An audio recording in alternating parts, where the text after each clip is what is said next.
이번에 다락방이라는 곳에서 아주 많은 목사님들이 탈퇴를 할 예정이다. 그리고 그 다락방과 관련해서 성피해자들도 기자회견이 있을 예정이다라는 것이 이제 기사가 올라왔고요. 이제 곧 이번 주에 그 기사를 뭐 발표할 예정이라고 합니다. 다락방이 세계복음화 전도협회를 가지고 있고 여기 이제 류광수 목사가 이제 다락방을 이끄는 사람인데요.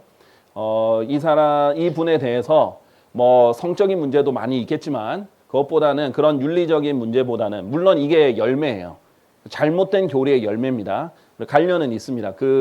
하지만 이 부분보다는 교리적 위험성, 어떻게 해서 이런 열매가 나오게 됐는지에 대해서 조금 더 집중적으로 다루도록 하겠습니다. 예전에 류광수 목사가 자기가 이제 이단으로 몰릴 때 호소문을 낸 적이 있어요. 그래서 섣불리 나를 이단으로 판정하지 말아 주시고 나의 열매를 보시고 나중에 판단해 주십시오. 이렇게 몇십 년 전에 낸 적이 있어요. 근데 엄청난 안 좋은 열매들이 많이 났죠.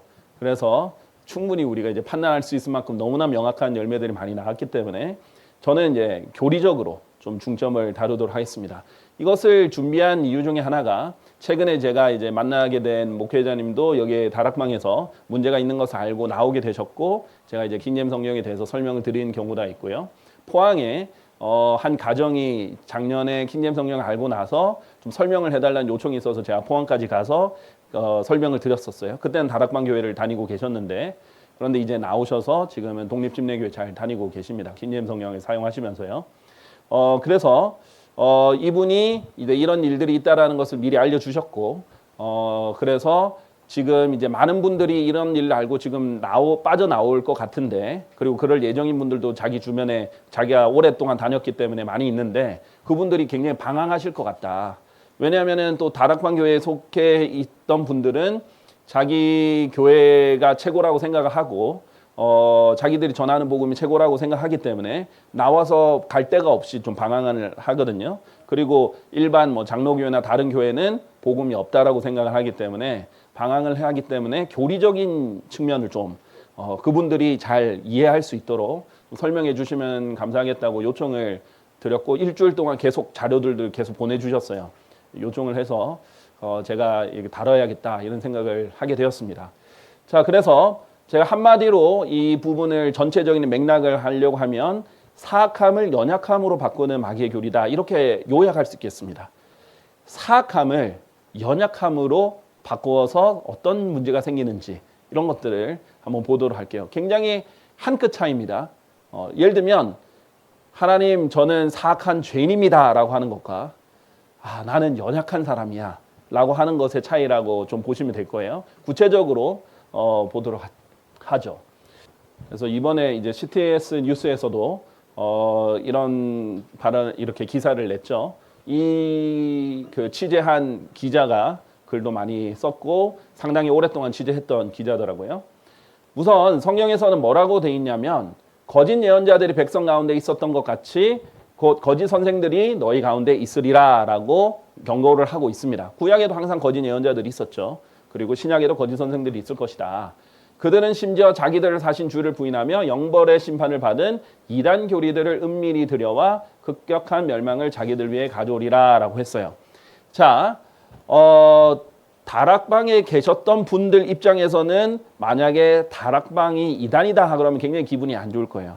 왜냐하면 교리적으로는 아주 좋은데 그냥 그 리더들이 좀 성적인 잘못을 하거나 아니면 무슨 비리들이 있었기 때문이라고 생각할 수도 있어요.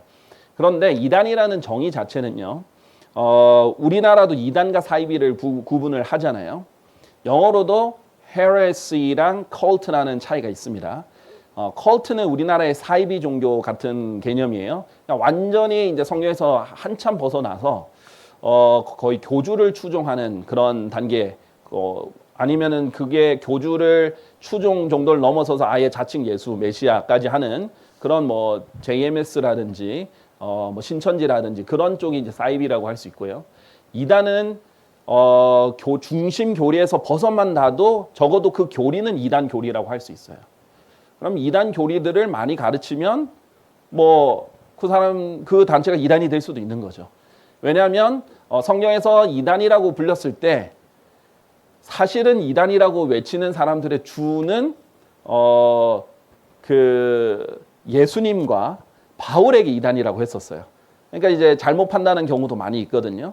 그러니까 성경적으로 바른 교리에서 벗어났다. 그러면 그 교리는 일단 이단 교리가 될 수 있습니다. 그런데 그것을 그 사람들 단체를 이단 단체다 아니다라고 판단하는 것은 사람들마다 시각 차이는 있을 수 있어요. 그러니까 적어도 교리는 충분히 이단 교리다 아닌지는 성경적으로 판단할 수 있습니다. 그 부분들을 먼저 보죠. 그런즉 많은 이들이 그들의 파괴적인 길들을 따르리니 그들 때문에 진리의 길이 악하게 언급되리라. 근데 문제는 뭐냐면 이 잘못된 이단 교리들을 가르치다 보면 진리의 길이 악하게 언급된다는 거예요. 그리고 잘못됐기 때문에 파괴적인 길들을 따르게 됩니다. 건전한 교리라고 하죠. 성경에서 나오는 거는. 근데 그 건전한 교리에서 벗어나면 파괴적인 교리가 나오게 됩니다. 그래서 상식적으로도 알 수 있을 만큼 차이가 나게 되기도 하고 아니면 교묘하지만 결국 열매가 드러나는 교리도 있을 수 있죠. 결과적으로 그 열매 때문에 진리의 길이 악하게 언급됩니다. 왜냐하면 그 사람들도 복음 얘기하고 구원 얘기하고 예수님 얘기하고 하기 때문에 악하게 언급될 수 있죠. 그런데 그들이 그런데 이런 잘못된 교리는요 의도적으로 가르친다는 게 문제예요.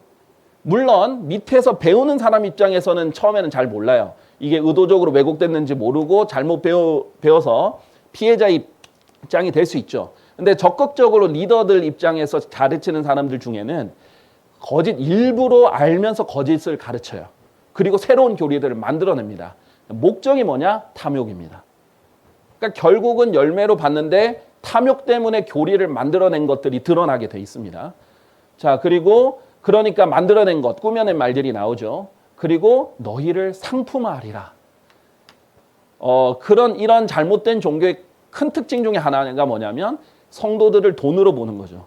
사람들을 상품화합니다. 그러니까 어떤 가진 명목으로도 자꾸 헌금을 이렇게 뜯어내는 거죠. 이 다락방에 계신 분들은 일반 성도님들은 굉장히 열정적인 분들이 많아요. 복음에 열정적인 분들 굉장히 많아요. 그리고 왜냐하면 이 다락방이 자기들이 세계 선교와 전도를 열심히 해서 우리만이 제대로 진짜 복음을 해야 되는 세계 선교를 해야 되는 곳이다. 이 복음을 가르쳐야 된다. 이렇게 하면서 열정적으로 하기 때문에 그리고 또 그 결과를 굉장히 좀 부풀리거나 아니면은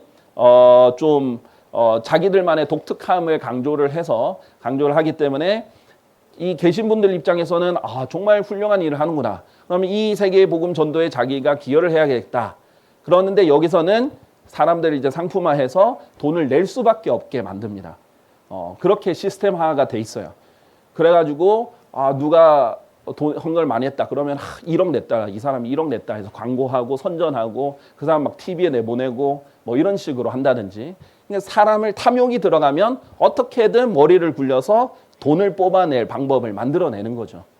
그런 식으로 결과가 나오게 돼 있습니다. 이런 부분들 성경의 기반으로 해서 이런 부분들 열매까지 해서 한번 보도록 하겠습니다. 결국 성경 속 이단들의 특징은 뭐냐면요. 그러니까 교리적으로 몇 가지를 잘못 가르칠 수는 있어요. 그런데 그게 아니라 이단이 됐다라고 하면 이런 특징들이 있습니다. 교리적으로 부패하게 돼요. 근데 교리가 제일 먼저 중요해요. 교리적으로 부패하면 따라가게 돼 있습니다. 양심이 마비가 되는 교리들이 생겨요. 그리고 행실이 당연히 부패하면서 사람을 신격화하는 과정이 반드시 들어가게 돼 있습니다. 이것을 주도적으로 이끄는 사람들이 존재해요. 그러니까 기소성 같은 경우에도 박옥수 목사가 엄청난 그 장악력을 가지고 있거든요. 목회자들을 불러가지고 기합을 줄 수 있고 또 폭행까지 할 수 있을 정도의 그 장악력이 있는 거예요. 그러면 그 사람 교주화가 된 거예요. 상식적으로 봐도 일어날 수 없는 일들이 일어나는 거죠.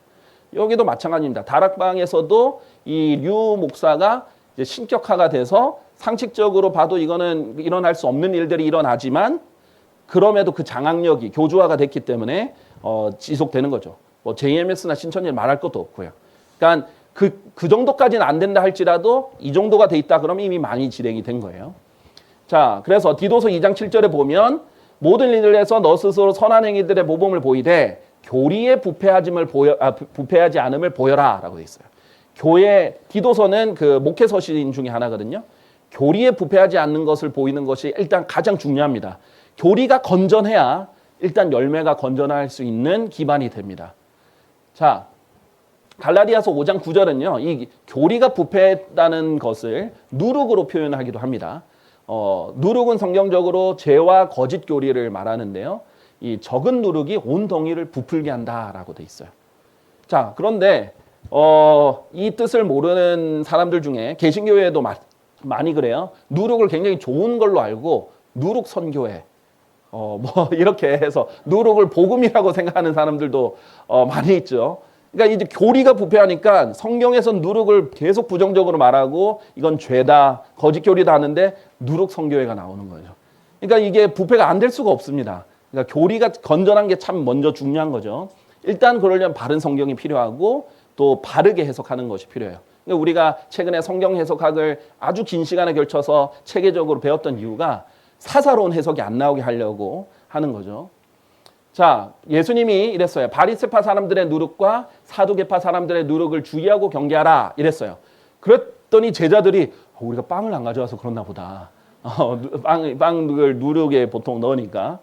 그랬더니 예수님 답답해서 이렇게 다시 설명합니다. 내가 너희에게 빵에 관한 것을 말한 것이 아니며 바리새파 사람들의 누룩과 사두개파 사람들의 누룩을 너희가 경계해야 한다고 말한 것임을 너희가 이해하지 못하니 어찌된 일이냐. 똑같이 말한 거예요. 똑같이 반복해서 말했어요. 그런데 하나만 알려준 거예요. 빵에 관해 말한 게 아니다 하고 다시 한 번 더 반복을 하셨어요. 그랬더니 이제 이거 물리적으로 얘기하신 게 아니구나 라는 걸 알고 그제야 그분께서 그들에게 빵의 누룩이 아니라 다만 바리새 사람들의 교리와 사두개파 사람들의 교리를 경계하라고 분부하셨다는 것을 그들이 이해하였더라. 누룩이 거짓 교리로 대표되는 표현으로 하나님께서 사용하신 비유로 연결을 해줬죠. 성경이 스스로 얘기를 해줍니다. 그리고 누가복음 12장 1절에는 하나님께서 바리새파 사람들의 누룩, 곧 위선을 경계하라. 이런 위선이라는 죄도 누룩이라고 하셨고요.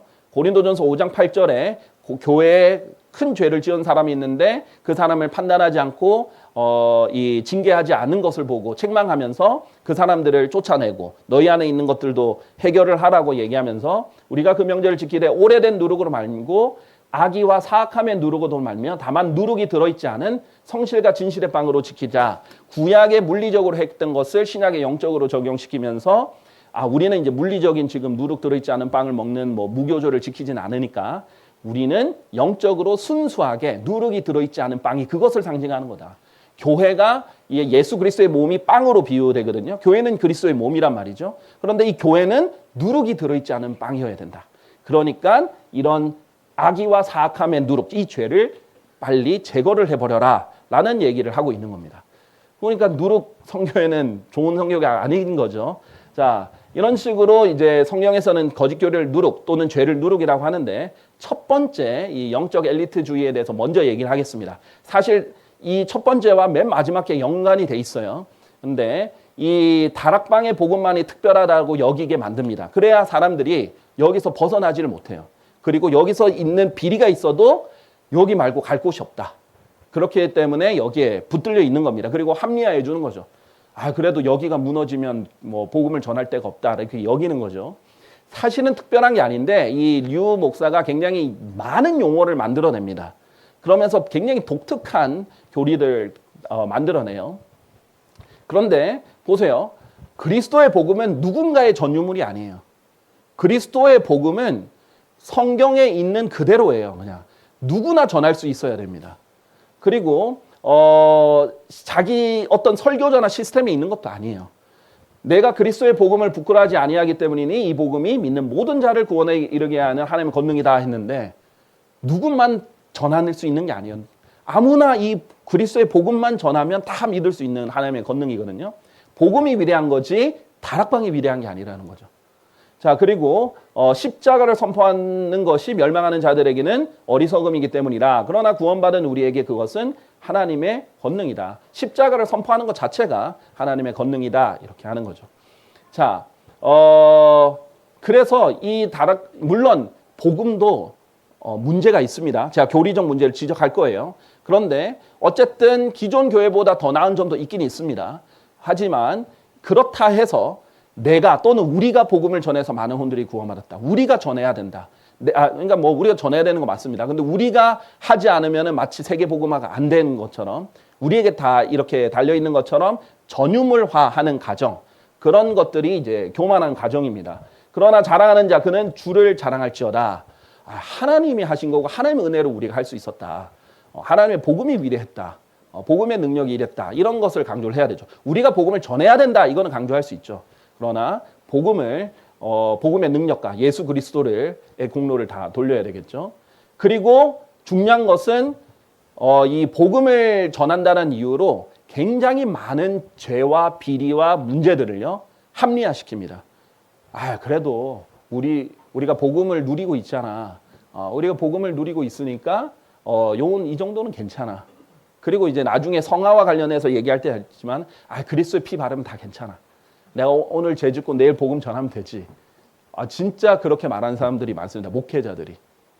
그리고 성경에 분명히 말하죠. 다만 너희의 생활 방식이 그리스도의 복음에 어울리게 하라. 여기에 어울려야 되는데 전혀 다른 생활을 하는 겁니다. 자, 그리고 하나님께서는 이런 영적 엘리트주의, 우리만 제대로 전한다.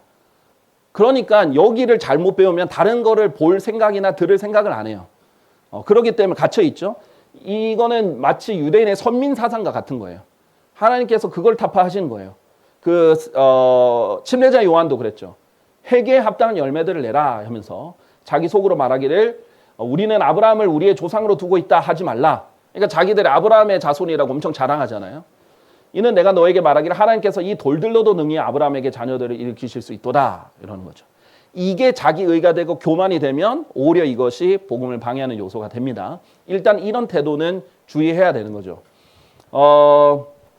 그리고 지금 이 사람들은 우리가 복음 전하는데 쓰임 받고 있으니까 자기는 뭐 죄를 지어도 버림받지 않는다라고 생각하지만 바울은 그렇게 생각하지 않았어요. 바울은 그 누구보다도 복음을 열심히 전했고 정확하게 전했죠. 그런데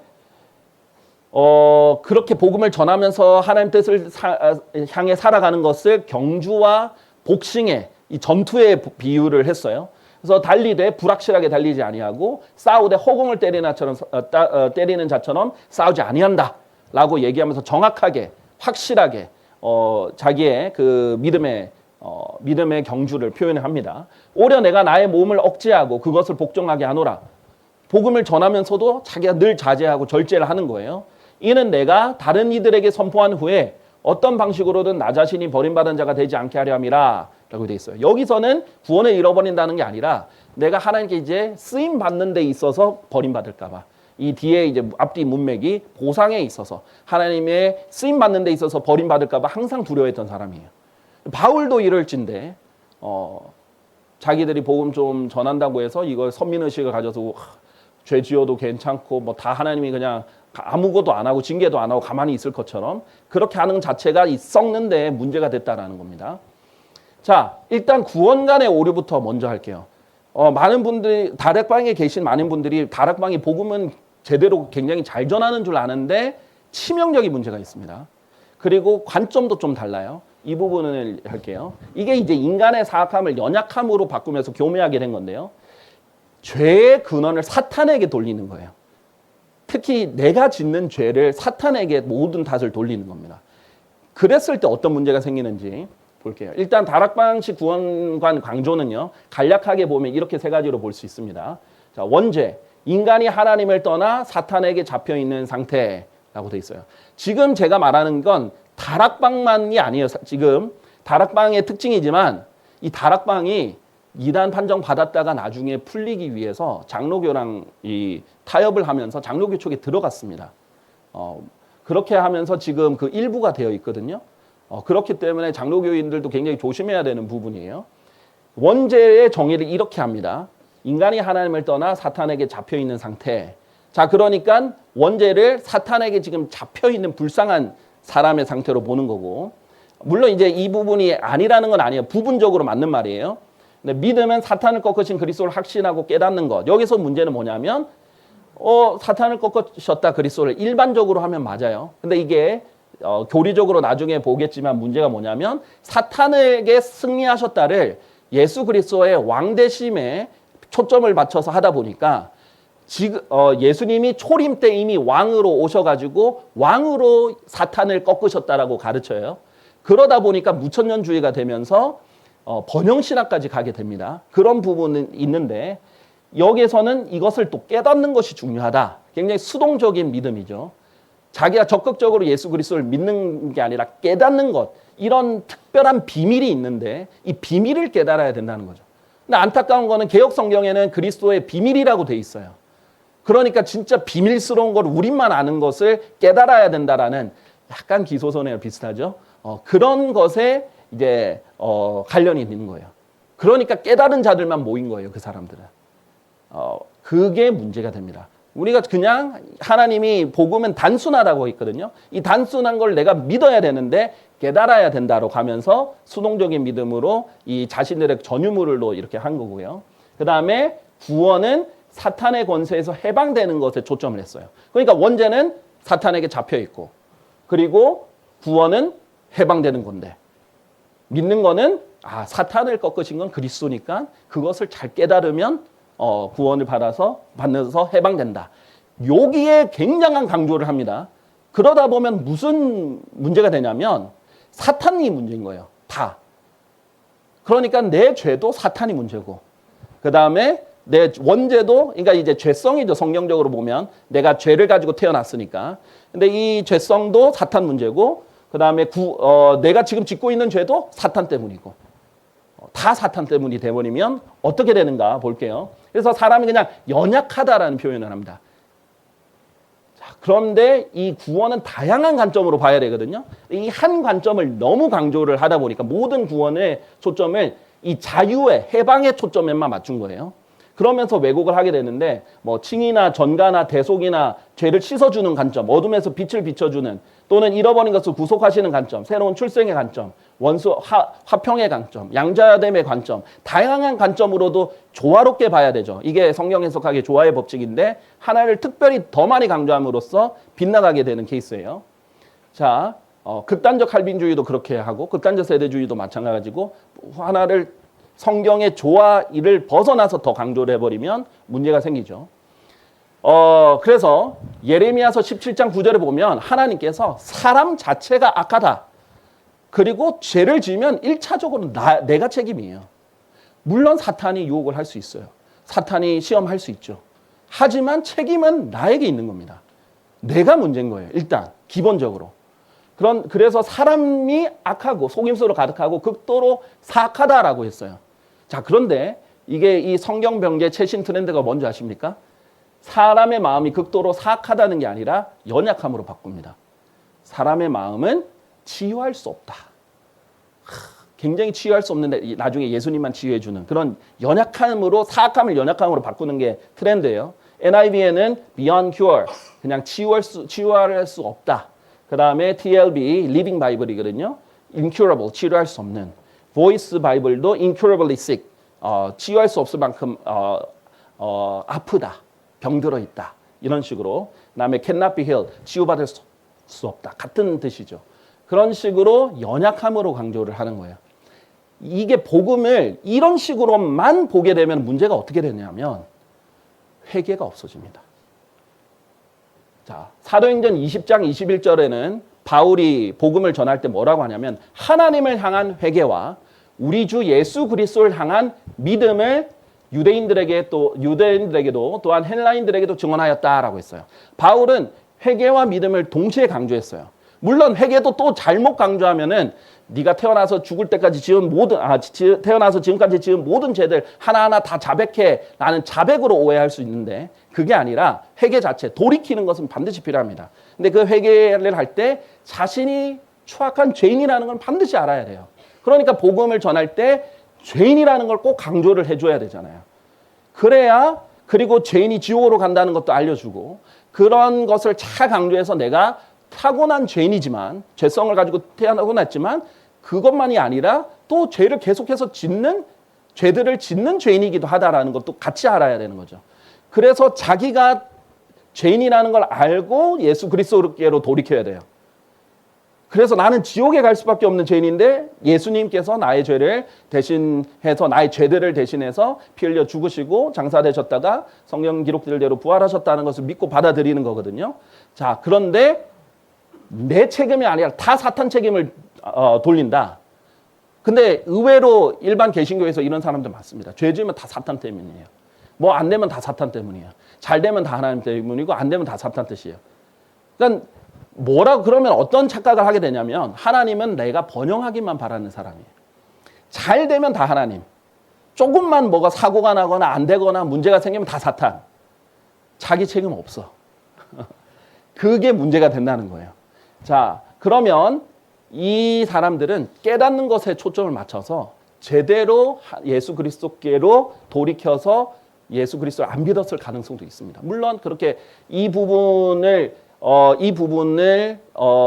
이렇게 다락방식 그대로만 믿지 않고 당연히 예수 그리스도께로 돌이켜야겠다. 내가 죄인이다라는 걸 인지를 하고 했던 사람은 구원받을 수도 있겠지만 이 다락방식의 구원과는 강조점이 회개를 강조하지 않기 때문에 깨닫는 구원에 초점을 맞기 때문에 문제가 되는 거예요. 이런 비밀스러운 구원이 되는 거고 비밀스러운 복음의 전유물이 되는 것입니다.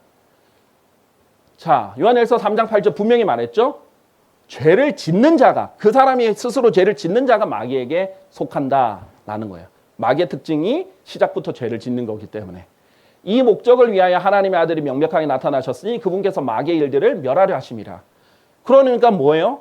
자기가 죄를 지으면 그게 마귀의 일들을 하는 거예요. 자기가 마귀의 일들을 하는 겁니다.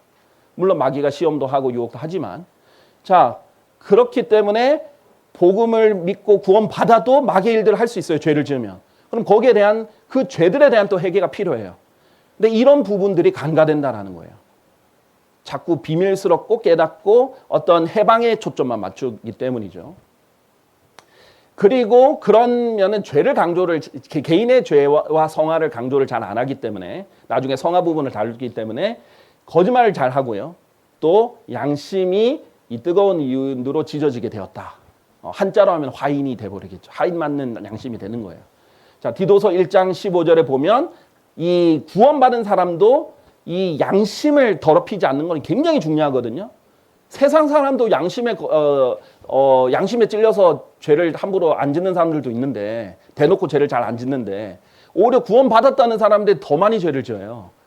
그러면 더 문제죠. 양심을 깨끗하게 지켜야 되는 거예요. 자, 그래서 성화에 관한 오류랑 자연스럽게 연결됩니다. 자, 죄를 합리화를 많이 하는데 이제 복음을 누린다는 표현으로 많이 합리화해요. 아, 우리가 복음을 누구보다 더 많이 깨달았고 우리가 복음을 누리고 있으니까 아무래도 우리가 더 죄를 짓게 되는 것 같다. 그런데 괜찮아. 예수님 피 바르면 되지. 우리는 여전히 복음 누리면서 할 거야. 뭐 이런 식으로 하는 거죠. 심각하게 여기지 않는 게 문제예요. 기소선에서는 아예 이제 더 이상 회개할 필요가 없다라고 가르쳐서 크게 문제가 된 거고 여기서는 이제 죄 자체를 아예 언급 안 하는 건 아닌데 굉장히 가볍게 회개를 강조를 안 하는 가볍게 여기는 게 문제가 되는 거죠. 그래서 목사들이 죄에 대한 반응을 보면 아, 복음 누리다 보니 그랬다. 이런 식으로 실제로 이렇게 말한다는 겁니다. 자, 그래서 타락한 죄의 본성이 구원받은 이후에도 계속 있는데 이것을 강조하지 않는 것도 문제고 그래서 영적 전쟁으로 계속해서 성화를 이루가면서 영적 전쟁으로 싸워 나가야 되는데 강조하지 않는 것도 문제고 완전히 사탄의 권세에 해방되었다라고 말하기 때문에 또 문제예요. 아니에요. 우리는 여전히 지금 사탄이 우리를 시험하고 유혹하고 사탄의 권세에 여전히 놓여 있습니다. 이 세상은 사악함 가운데 놓여 있다고 했고 이 세상의 신이 사탄이라고 했어요. 고린도후서 4장 4절에 예수님 십자가 이후에. 그런데 이들이 말하는 것은 예수님이 십자가 때 사탄으로부터 우리를 완전히 해방시켰다 이거예요. 그리고 예수님 이미 왕으로 이 땅을 다스리고 계시다 이거예요. 그렇기 때문에 사탄은 사실 종이 호랑이밖에 되지 않고 아무 능력이 없다는 거예요. 자기들이 그냥 예수 그리스도의 이름으로 사탄을 물러가라면 그냥 깨갱하고 도망가는 존재로 인지를 하는 겁니다. 사탄이 우주의 제2인자인데 다윗도 쓰러뜨리고 모세도 쓰러뜨리고 베드로도 쓰러뜨리고 예수님 그랬잖아요. 베드로에게 사탄이 너를 키질하러 왔다고. 베드로는 절대 그럴 일 없다 했어요. 베드로도 넘어지고 바울도 그렇고 바울도 성령님의 뜻을 결국은 따르지 않고 자기 뜻대로 가잖아요. 그러니까 그런 부분들에 있어서 인류 6,000년 이상 동안 수많은 믿음의 영웅들을 쓰러뜨려 본 베테랑이에요. 능력도 그렇고요. 근데 그거를 영적 전쟁에서 모든 전쟁이 다 그렇지만 영적 전쟁에서 특히 가장 치명적인 건 뭐냐면 적을 과소평가하는 겁니다. 마치 사탄을 그냥 동네 고양이 취급하는 거예요. 울부짖는 사자처럼 삼킬 수 있는 자를 찾아서 계속 호시탐탐 노리고 있는데 종이 호랑이 취급을 하기 때문에 그리고 이미 우리는 사탄의 권세에서 완전 해방됐다라고 무천년주의이기 때문에 그렇거든요. 그래서 여기에 이미 십자가에서 다 끝났다라고 보기 때문에 문제인 거예요. 우리의 구원에 대한 것은 다 이루어졌습니다. 그러나 예수님의 왕 되심은 재림 때 이루어질 일이에요. 그리고 그때 사탄이 비로소 권세가 묶입니다. 지금은 그렇지 않아요. 이게 이제 후천년일, 무천년을 구분하지 못하고 그리스도의 왕 되심을 엄청 강조하거든요. 해방을 관점에서. 그래서 생긴 교리적 문제예요. 그리고 칭의, 우리가 어렵게 되었다. 개혁 성경 표현이죠. 그거를 강조를 하다 보니까 나는 의인인됨이 이렇게 하는 거예요. 저는 늘 강조할 때 그래요. 필리핀에서도 많이 그랬지만은 여기서도 여러분은 구원 받았지만 그래도 여전히 죄인이다. 지옥에 이제 구원 받았으면 지옥에 가지 않고 하늘나라에 가지만 잘나서 절대 구원 받는 거 아니다. 여전히 당신은 죄인입니다. 그러나 예수님의 공로로 예수님 덕분에 하늘나라 가는 것 뿐입니다. 이거를 강조를 해주거든요. 영어로는 I'm a sinner saved by grace. 나는 은혜로 구원받은 죄인입니다. 그전에는 구원받지 않은 죄인이고 지금은 구원받은 죄인이에요. 이 죄가 완전히 없어지는 때는 지금이 아니라 우리가 휴거가 돼서 셋째 하늘에 갈 때예요. 그때 이제 죄의 몸을 완전히 벗어버리죠. 바울이 그랬잖아요. 내 안에 죄가 거한다고. 이 내 육신 안에는 선한 것이 거하지 않는다. 죄가 거한다라고 했고요. 그 다음에 요한일서에서도 죄가 없다라고 하면은 거짓말쟁이고 하나님을 거짓말쟁이로 만드는 거다. 진리가 있지 않다. 죄뿐만 아니라 죄들도 없다. 이러면 안 된다. 이렇게 했죠. 자, 이런 식으로 성화를 강조하지 않는 것도 문제예요. 아주 중요합니다. 그래서 로마서 7장 23절 25절에 보면 바울이 분명히 이랬죠. 내 지체들 속에 있는 또 다른 법을 보나니 나의 생각의 법과 전쟁하여 나를 내 지체들 속에 있는 죄의 법에게로 사로잡아 오는도다. 육신 안에는 죄로 이끌어가는 죄의 법칙이 있고요. 그 다음에 거듭난 새 사람인 나의 생각에는 하나님을 섬겨야겠다라는 그런 생각의 법칙이 있습니다. 하나님을 향해 가려는. 그런데 이것 안에 전쟁이 있다는 거예요. 이게 영적 전쟁이에요. 나는 비참한 사람이로다. 바울이 그랬죠. 누가 나를 이 사망의 몸에서 구해내겠는가? 그랬죠. 바울 자체도 이 죄의 몸인 사망의 몸을 가지고 있으니까. 나는 우리 주이신 예수 그리스도를 통하여 하나님께 감사드리노라. 그렇게 나 자신은 생각으로 하나님의 법을 섬기나 이 세 사람의 생각은 계속 하나님 섬기고 싶고 그런데 육신으로는 죄법을 섬긴다. 이 딜레마에, 이 영적 전쟁의 치열한 딜레마의 한 고백이죠. 그런데 제가 이제 정확하게 그렇게 말한 제보를 받았는데 실제로 이 부분을 사도 바울이 인용한 이 부분을 본인이 이제 성범죄를 저지르고 나서 바울도 이걸 성범죄에 관해서 말한 거다. 이렇게 합리화를 시키는 사람도 있다고 그래요. 뭐 눈에는 뭐만 보이겠죠. 바울은 그렇지는 않죠. 바울은 결혼도 안 하고 이렇게 했는데 바울은 성경을 알면 알수록 작은 죄도 커 보입니다. 거룩하기 때문에 그래요. 그런데 죄 찌들어 있는 사람은 그냥 죄를 큰 죄도 이렇게 아무렇지 않게 여기는 거죠. 자, 베드로후서 2장 19절 보면 그들은 저들에게 자유를 약속하지만 참 죄를 짓는 데 있어서는 자유를 굉장히 많이 얘기해요. 우리는 죄를 지을 자유가 아닙니다. 죄를 짓지 않을 수 있는 자유를 받은 거예요. 승리할 수 있는 자유를 얻은 거죠. 그들 자신은 부패함의 종들이다. 그래서 그 열매가 그런 거예요. 부패가 나오는 거죠. 이는 사람이 그들에게 정복당하면 그가 그들에게 노예로 속박되는 분이다. 그러니까 거짓교리가 무서운 거예요. 거짓교리의 목적은 사람을 종 만드는 거였어요. 종교의 노예로 만드는 거예요. 그리고 상품화를 합니다. 돈을 긁어내고 자기들 욕망과 탐욕을 채우는 겁니다. 이게 거짓교리가 그렇게 무서운 거예요. 그래서 교리를 수호하는 것 아주 중요해요. 성경을 먼저 수호해야 되고 성경에서 모든 것이 나오니까 건전한 교리를 수호해야 됩니다. 그리고 당연히 성화 또 성령의 열매를 내는데 주력을 해야 되겠죠. 요한복음 8장 37절 예수님께서 분명히 그랬죠. 누구든지 죄를 범하는 자는 죄의 종이라. 아니 구원 받아도 죄 지으면 죄의 종인 거예요. 그런데 나는 완전히 해방됐다. 이러고 있는 거죠. 사탄에게서 우리는 완전히 해방됐다. 이렇게 생각하면 죄를 우습게 여기는 거죠. 신분은 바뀌었는데 여전히 종 노릇을 할 수 있는 겁니다. 실질적으로. 자, 그래서 십자가를 알고 그 다음에 구원의 감격을 알고 성경을 알수록 자기가 얼마나 큰 죄인인지 더하는 사람이에요.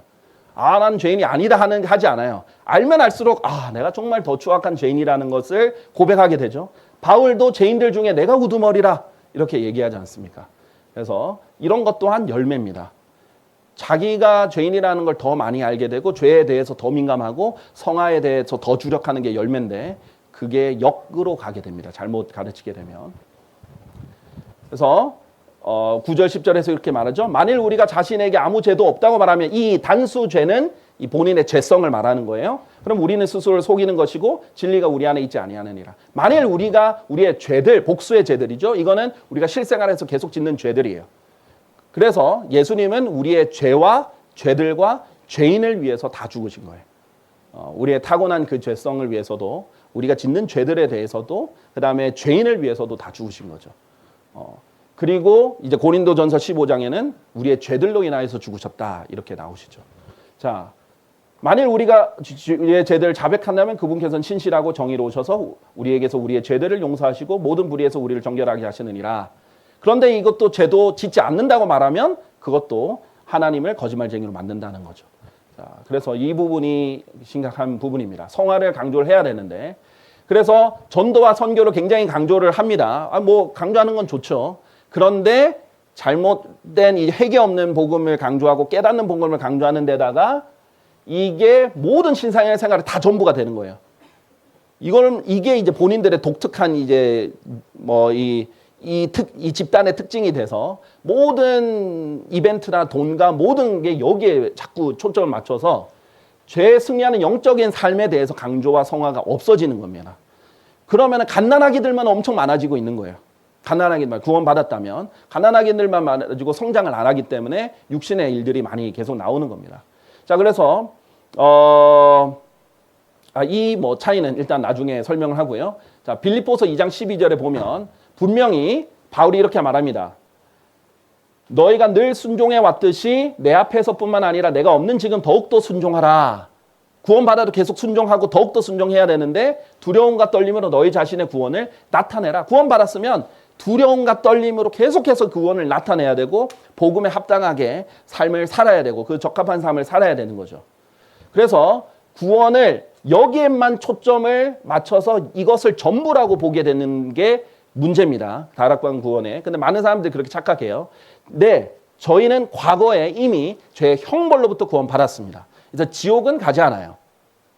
그런데 이것이 현재와 미래까지 다 장악하다 보면 이것만 강조하다 보면 지금 이미 자기는 다 죄에서 해방되고 죄가 없고 이렇게 생각하는데 현재형도 계속해서 성화의 차원에서는 죄의 영향력으로 계속 구원받아야 돼요.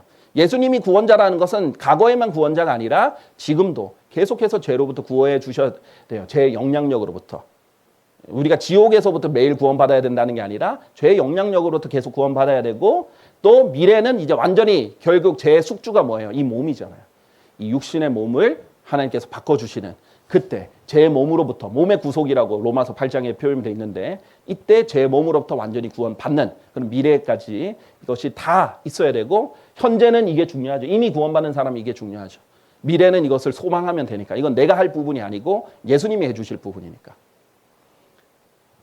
자, 그래서 마귀의 개입으로만 설명하는데 요한계시록 20장 2, 3절에 뭐예요? 19장에 예수님이 지상재림을 하셔야 그 뒤에 그가 곧 마귀요 사탄인 저 옛뱀을 붙잡고 천사가 그를 1000년 동안 그때야 결박하는 겁니다. 그를 끝없는 구름 속에 던졌고 그를 가두고 그 위에 봉인하였으니 그 1000년이 찰 때까지 그가 더 이상 민족들을 속이지 못하게 하려 함이라 라고 돼 있어요. 그러니까 이때가 돼서야 사탄이 활동을 안 하는 거죠. 지금은 아주 잘 활동하고 있습니다. 그러니까 절대 과소평가해서는 안 됩니다. 없는 존재 취급해서는 안 되는 거예요. 그런데 이 계시록 20장에 1000년이라는 단어가 6번을 등장하는데 이 1000년을 미래에 있을 일로 보는 것이 예수님이 재림하고 난 다음에 천년왕국이 이루어진다라고 성경적으로 보는 것이 전천년주의고요. 아니야. 예수님이 우리가 1000년 동안 마귀 없이 잘 유토피아 만들고 나면 예수님 나중에 뒤에 오셔. 그럼 9000년주의예요. 근데 무천년주의는 뭐냐면 아니야 뭐 실질적인 1000년 없어. 그냥 우리가 여기서 왕처럼 지내다 보면 나중에 예수님이 언젠가 오시겠지. 요겁니다. 이 무천년주의 신앙 때문에 엘리트주의가 생겨납니다. 세상에서의 성공과 번영이 곧 하나님의 영광이다. 무천년주의적 관점이에요. 그래서 자꾸 이 기독교계에서 세상에서 성공한 사람을 부러워하게 만들고 그 사람들을 띄우는 거예요. 다락방에서는 특히 좀 세상에서 높은 지위와 유명세를 얻었다 하면 엄청 띄워주죠. 아, 이 사람 통해서 하나님 영광을 받고 있고 이렇게 돼야지 하나님 영광을 받는 거고, 그러니까 다들 그 엘리트가 되기 위해서, 세상에서 성공하기 위해서 달려들고, 또 부유하게 되기 위해서 달려들고, 또 그런 사람이 통 크게 뭐 헌금하면 광고해주고, 아, 그러니까 이름에 실리기 위해서 더 많이 내고, 이런 식으로 상품화가 돼버리는 거죠. 자, 마태복음 5장 22절. 이 천년 왕국에도요, 사탄이 붙잡혀 있는 동안에도, 예, 이건 이제 교리적으로 좀 세대주의를 알아야 이해가 되는데, 천년 왕국 때 일어날 헌법을 마태복음 5장에서 하나님께서는 왕이 되실 때 이런 일이 있을 것임을 하늘의 왕국이 가까웠다라는 것을 말씀하시면서 설명을 해주는 거예요. 이것은 이제 율법보다 더 상위의 더 업그레이드된 법입니다. 그래서 이때는 누구든지 아무런 까닭 없이 자신의 형제에게 분노하는 자는 심판의 위험에 처하게 되고, 그 다음에 락하라고 하는 자는 공의 위험에 처하게 되고, 너 어리석은 자야 하는 자는 지옥불의 위험에 처하게 되죠. 그런데 바울은 뭐예요? 너 어리석은 자야 엄청 많이 말했죠. 네, 지금 이 시대가 아닙니다. 천년왕국 시대인데 이때도 죄를 짓는다 이거예요. 사탄이 결박돼 있는데도 죄를 짓는 거예요. 결국 근원은 나예요. 그리스도인의 3대 제적은 세상과 마귀와 육신이죠. 그런데 세상은 분리가 가능해요. 우리가 완전히 뭐 지구 밖을 떠날 수는 없지만 그래도 뭐 산속에 살 수도 있죠. 어떻게든 그런 게 가능하고, 마귀는 외부에서 지속적으로 공격해오죠. 근데 육신은 적과의 동침이에요. 내부에 있어요. 이게 가장 큰 문제인 거예요. 죄의 문제는 결국 내 책임입니다. 내가 문제인 거예요. 그걸 직시해야 돼요. 내가 문제인 거예요. 결국 마귀의 제안을 받아들이는 것도 내가 문제인 거고, 하나님께 복종하는 것도 내가 내 의지로 드려야 가능합니다. 이 부분이 실질적으로 자기의 책임으로 안 와닿으면 성화가 안 돼요. 이게 참 치명적인 문제죠. 자, 야고보서 1장 14절에서 15절. 성경에서 분명히 이거 자기 책임이라고 그러죠. 그가 자기 자신의 정욕에 이끌려, 자기 정욕에 이끌려 유혹을 받을 때 모든 사람이 저마다 시험을 받는 거예요. 자기가 이 정욕에 이끌리지만 않으면 세상이든 마귀의 유혹을 받지 않는 텐데, 정욕 때문에 유혹을 받게 되고 그 다음에 시험을 받는 거예요. 그리고 이 정욕을 이거는 탐심인데, 이거는 정욕인데, 그럼 바로 딱 잘라내고 나는 죽었다. 이건 내가 옛사람이 원하는 거고, 내 죽은 시체가 원하는 거고, 내 새 사람이 원하는 게 아니야 하고 믿음을 발휘해야 돼요. 그리고 하나님의 말씀과 성령님 통해서 딱 단절을 하고 이제 바로 잘라내야죠. 예수님처럼 시험 받을 때마다 성경 기록 인용하시면서 바로 잘라내시죠. 그래야 되는데 그거를 품고 있어요. 그럼 잉태하는 거예요. 계속 자라나는 거예요. 당연히 품고 있으면 더 자라나죠. 그럼 커지면 죄를 낳게 돼 있습니다. 그러면 죄는 그걸 이루어졌을 때 사망을 낳게 돼 있습니다. 자, 이런 원리, 결국 내 책임이다. 이것이 중요합니다. 자, 이 그리스도의 왕되심에 관한 오류, 이 예수 그리스도의 세 가지 직분을 강조합니다. 왕과 예언자와 대제사장, 이 세 가지 직분 맞아요. 예수님의 이 세 가지 직분이 있습니다. 그런데 이 강조를 하면서 왕에게 강조하는데 안타까운 게 이거를 시대를 안 나누는 거예요. 그래서 마치 예수님의 초림 때 왕으로 오셔서 왕이 되셔서 이미 승리를 왕으로 하셨다. 지금도 왕으로 계속 지내신다. 무천년주의이기 때문에 예수님이 지금 그냥 영적으로 통치한다라고 생각하거든요. 그렇게 되기 때문에 오류가 생긴 거예요. 아니에요. 예수님은 왕으로 오셨는데 거부당하셨어요. 자기들의 왕은 카이사르밖에 없다고 유대인들이 직접 외칩니다. 자기들의 왕을 죽인 거예요. 그래서 예수님의 십자가에 있는 상부 명패에는 뭐라고 돼 있어요? 유대인의 왕 나사렛 예수라고 돼 있어요. 유대인의 왕으로서 배반당하고 거절당해서 죽으신 겁니다. 그래서 유대인의 왕국에 임하지 않은 거예요. 그건 연기가 되었어요. 그래서 예수님이 비유로 계속 알려주셨어요. 하늘의 왕국이 연기가 되었다. 그것을 먼 나라로 왕국을 가져오려고 먼 나라로 갔다. 이렇게 표현을 하는 거예요. 그리고 영적인 왕국만 우리에게 주어진 겁니다. 자, 그런데 이 그리스도의 왕되심을 현재 그리고 과거에 적용을 했기 때문에 문제가 되는 거예요. 그리스도는 미래의 왕으로 오실 건데 이것도 이제 나누지 못해서 생긴 일이죠. 무천년주의 신앙 때문에 그렇고 그러다 보니까 예수님이 왕으로 지금 통치하고 우리도 왕들로 통치해야 된다. 지금 통치라고 생각하는 거죠. 우리는 뭐예요? 지금 성경의 말씀대로 하늘에 있는 것들에 너의 애정을 두고 땅에 있는 것들을 두지 말고 우리는 세상의 번영과 세상의 성공이 아닌 하늘에 보물을 쌓는 그거를 계속 얘기를 해야 되는데 땅에 집중하게 하는 거죠. 그리고 모든 것의 해결자 그리스도 멋있어 보이죠? 그런데 이것을 이 지상의 물리적인 문제에 다 집어넣어서 예수님이 만능 열쇠가 되는 겁니다. 은사주의나 번영신약의 이 짬뽕이 돼 있는 게 많아요. 굉장히 여러 이 교리들이 짬뽕돼 있는데 번영신약의 핵심입니다. 그래서 내가 살면서 뭐 돈 문제가 생기면 그리스도가 다 해결해주고, 뭐 아픈 거 있으면 그리스도가 다 해결해주고, 다 그냥 만사형통 이것을 이제 얘기를 하는 거죠. 이게 문제가 되는 겁니다. 자, 그래서 예수님이 성경의 예수님 나를 책망하고 내가 정력대로 잘못 구하는 건 안 들어주고 바르게 구하라 하고 징계도 하시고 그런 예수님이 아니라 알라딘 램프의 지니가 돼서 다 해결해 주셔. 그런 지니로 둔갑하게 되는 것입니다. 자, 디모데전서 6장 9절엔 분명히 부유하게 되고자 바라는 자들은 시험과 올무에 빠지고 어리석고 해로운 많은 정욕들에 빠지나니 그것들은 사람들을 멸망과 파멸 속에 잠기게 한다라고 분명히 말했어요. 아, 내가 열심히 일해서 열심히 일하면 하나님께서 벌게 해주셔서 감사하는 거예요. 근데 목표가 나는 부유하게 되는 거야. 그럼 반드시 시험과 올무에 빠진다는 거예요. 우리는 그게 인생의 목표가 아니잖아요. 그리고 어리석고 해로운 많은 정욕에 빠지는데 이 덫에 걸려버린 겁니다. 번영신학에 그 반드시 무천년주의여야만 가능하거든요.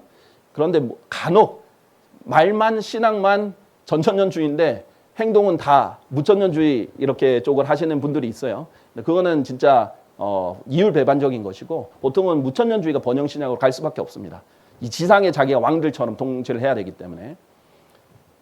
자, 빌립보서 4장 11절 12절 보시면요. 바울은 분명히 내가 궁핍함으로 언급하는 것이 아니니라. 이는 내가 어떤 형편 가운데 있든지 나는 그것으로 만족하는 것을 배웠기 때문에. 이것이 경건이에요. 만족하는 경건이. 만족함을 겸비한 경건이야말로 정말 크다큰 이득이거든요. 그래서 만족하는 걸 배웠다. 나는 어떻게 낮춰지는지도 알고 어떻게 풍족을 누리는지도 아느니라. 갑자기 하나님께서 뭐 예를 들면 선교회 여행을 가는데 누군가 지원을 해서 원래 통통배 타고 갈 거 좀 튼튼한 배를 타게 가게 됐다. 그것도 하나님의 은혜면 누릴 수는 있죠. 그런 것도 다 배웠다는 거, 다 만족하는 걸 배웠다는 거예요. 그리고 모든 곳마다 그리고 모든 일에서 내가 배부름에 처하는 것뿐만 아니라 배고픔에 처하는 것도 풍족을 누리는 것뿐만 아니라 궁핍을 감내하는 것도 배웠다. 다 어느 상황이든 하나님 그때그때 허락하시는 걸 다 만족하는 것을 배워야 되는데 성공이 목표가 되는 것 자체가 마귀의 덫입니다. 그 교리가 반드시 부패한 열매를 낼 거예요. 그렇게 강조를 하는 곳마다 헌금 많이 걷습니다. 그렇게 해서 헌금 많이 벌어서 큰 교회를 지으면 여기는 성공한 교회가 되는 거죠. 그런 식으로 물질적인 것으로 가게 됩니다. 바울은 어떻게 죽었어요? 디모데후서 4장 13절 마지막 서신이죠. 바울은 죽을 때요. 망토 외투 하나 없었습니다. 외투 하나 없이 집 없이 감옥에서 죽었어요. 번영신학 기준으로 보면 바울이 실패한 인생인 거예요. 그런데 우리는 알죠? 바울은 성공한 인생을 살았죠. 그리스도의 관점에서. 왜냐하면 하늘에 보물이 많으니까. 그것이 바른 관점이에요. 디모데도 질병을 많이 앓았었죠. 그리고 트로피무스라는 동력자도 아파서 밀리스에 남겨두었고 심지어 나중에 사도의 표적조차도 그 사도의 치유의 표적조차도 나중에 사라지는. 그런데 이제 지금은 그리스도가 모든 것 해결자이기 때문에 이 다락방에 있는 사람들, 은사주의자들도 그렇지만은 예수 그리스도 이름만 하면 만능 열쇠가 되는 거예요. 다 사탄의 영역으로 보는 거예요. 그래서 그리스도의 이름 영하노니 뭐 흑암의 권세에 물러가라, 사탄을 물러가라 이렇게 하면 다 치유도 되고 다 만사형통되고 다 부자도 되는 그런 식으로 이제 이용하는데 그렇지 않다는 거죠. 디모데도 그렇고 트로피무스도 그렇고 바울도 그렇고 바울은 육체에 가시가 있었잖아요. 성경적에 보면 이제 눈의 질병일 가능성이 큰데, 그런데 하나님께 3번이나 치유해달라고 기도했는데, 가시를 제거해달라고 기도했는데 하나님께서 NO 하시면서 내 은혜가 너에게 충분하도다 이렇게 했죠. 그러니까 성경이랑 충돌이 나면 안 되는 거예요. 그럼 이상한 교리가 되는 거예요. 그럼 뭐예요? 가난한 사람은 믿음이 없는 사람이 돼버리는 겁니다. 자, 이 왕에 대해서 관점을 봅시다. 무천년주의는 지금 예수님이 영적으로 그냥 다스리고 천년의 기간이 따로 있는 게 아니다. 지금이다 라고 하는 거잖아요. 자, 요한복음 18장 36절 예수님께서 대답하시기를 나의 왕국은 이 세상에 속하지 아니하니라. 물리적인 왕국을 말하는 거죠. 아니다. 만일 나의 왕국이 이 세상에 속한다면, 만약에 하나님이 이 세상을 지금 예수님이 통치한다면 그때는 나의 종들이 싸워서 내가 유대인들에게 넘겨지지 않게 하였으리라. 물리적인 이 왕국이 지금 예수님께 속했다면 당연히 물리적인 전쟁을 일으켜서라도 그 왕국을 지키겠죠. 근데 그렇지 않다는 거예요. 그러나 지금은 나의 왕국이 이곳에서 나오지 아니하니라. 지금은 아니다. 나중은 그러실 거예요. 예수님이 진짜 물리적인 전쟁을 통해서, 아마겟돈 전쟁을 통해서 요한계시록 19장에 보듯이 진짜 물리치고 20장부터 펼쳐지는 천년 왕국에서 다스리실 겁니다. 진짜 물리적으로. 그때는 예수님의 종들이 진짜 싸울 겁니다. 근데 지금은 아니라는 거예요. 그런데 이 세상이 지금 예수 그리스도가 다스린 왕국이라 착각하는 거죠.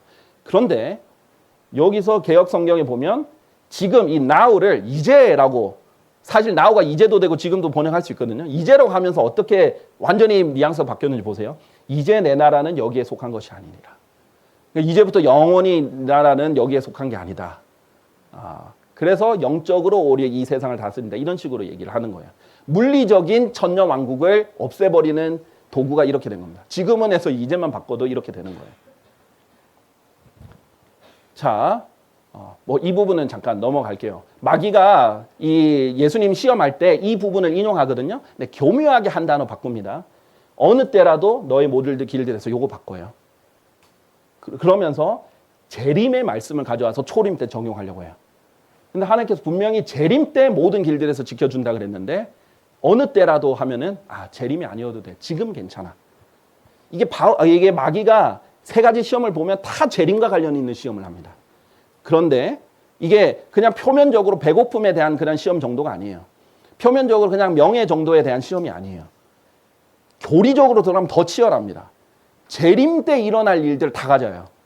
광야에서 기적적으로 빵을 만들어서 먹으라는 거. 재림 때 일어날 거예요. 이스라엘에게 하나님께서 기적적으로 부양하실 거예요.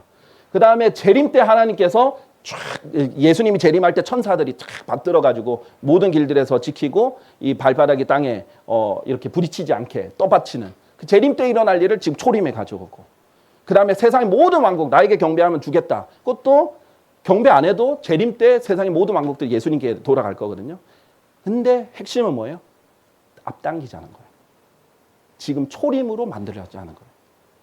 No cross, no crown. 십자가 없이는 왕관이 없죠. 십자가 없이, 초림 없이 왕관만 가져오자 지금. 그리스도인은 하나님께서 뭐라고 했어요? 나를 위해서 박해도 너희가 받아야, 나를 위해서 고난도 받고 나를 섬기고 여기에서 이렇게 힘들어야 나중에 영광을 받는다 이거예요. 이 고난에 지금 잠시 받는 가벼운 환난과 고난이 나중에 크나큰 비중, 영광의 비중을 잃어갈 거라고 하는 거예요. 우리는 지금 이 땅이 아니라 여기서는 고난이에요. 실로 그리스도 예수 안에서 경건하게 살고자 하는 모든 자들은 박해를 받을 건데, 지금은, 나중은 그렇게 하면 보상이 있고 통치한다라는 거예요. 크로스, 십자가가 있고 그 다음에 영광이 있는 거죠. 근데 마귀는 십자가 없이 영광만 빨리 가져오는 거예요. 그게 무천년주의입니다. 지금 왕처럼 지내라는 거예요. 십자가 없이. 이것이 이제 문제가 되는 거죠. 사탄이 굉장히 교리적으로 교활합니다. 교리가 이만큼 중요한 거예요. 실생활이 다 바뀝니다. 목표가 바뀌고 관점이 바뀌어요. 자, 보세요. 미래 시제죠? 그리하여 화평의 하나님께서 속히 너희의 발 아래에서 사탄을 상하게 하시리라. 그때는 문자적으로 재림 때 사탄을 상하게 하실 거예요. 이때서야 사탄의 머리를 상하게 하시는 거지. 지금 울부짖는 사자처럼 돌아다니는데 머리 없이 돌아다니는 게 아닙니다. 근데 이걸 초림에 적용하면 진짜 그렇게 가르치는 사람이 있어요. 지금 사탄은 머리 없이 돌아다니고 있다. 마치 이제 생선 같은 경우에 머리 자르고 나면 잠깐 팔딱팔딱 뛰잖아요.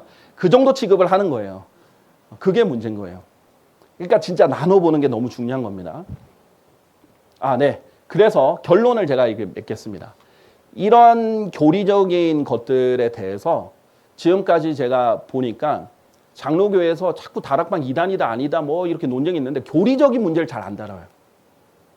근데 핵심은 교리입니다, 결국. 그리고 그 전에 교리가 잘못된 거는 성경이 문제예요. 성경 바르게 읽고 바른 교리가 있어야 이런 열매가 안 나옵니다. 열매가 이렇게 썩어간 열매들이 계속 나왔다는 거. 뭐 사실 이 성적 비유에 대해서는 제가 입에 담기도 민망할 것들이 너무 많습니다.